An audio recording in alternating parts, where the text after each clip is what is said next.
Okay, solution for question number 2. So basically question number 2 is from chapter 3. So the question is, a 20-gram bullet is fired and travels with a speed of 800 meters per second. It hits a 5-kilogram wooden block initially at rest and stuck inside and causing the block to move. First thing first, as always, we are going to draw the situation of the question. So we have a bullet. Okay, so bullet travels with velocity 800 meters per second. So it travels, okay, it hits a wooden block. Okay, wooden block. So let's say we symbolize it as capital B.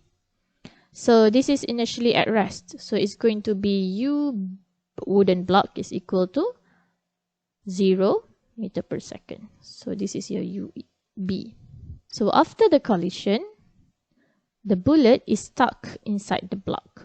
So let's say this is our block and the bullet is inside the block.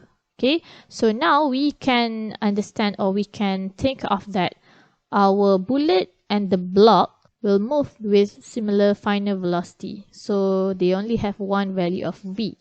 So based on this condition, let's look at the requirement of the first question. Determine the final velocity of the bullet and the block initially after the block is hit.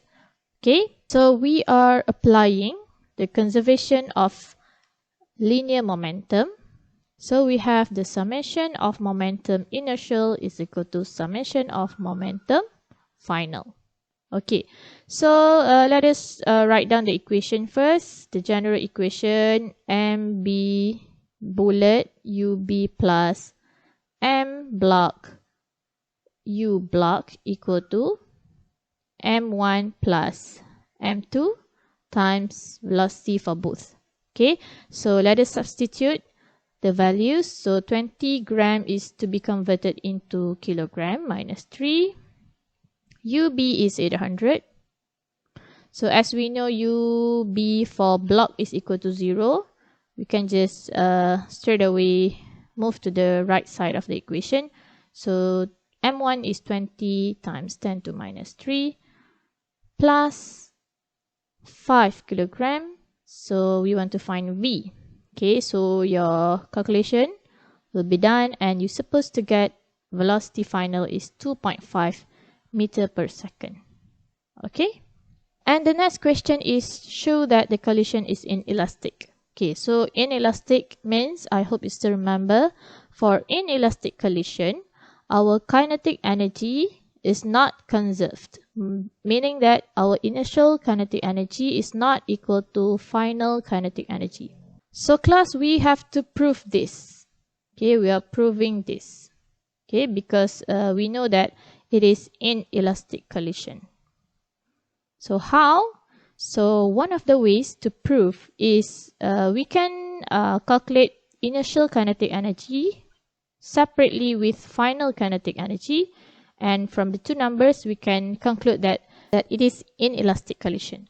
So summation of K initial is half m bullet u bullet only, okay, squared.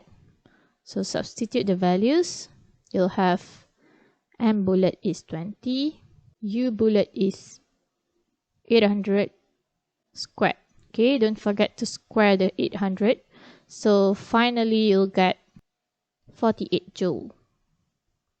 Okay, for the final kinetic energy, you'll get so you are having both bullet and block, so you have to add up the two values of mass, your V final. So substituting the values, 20 times 10 to minus 3 plus 5, 2.5 squared, and finally you'll get 61.5 joule.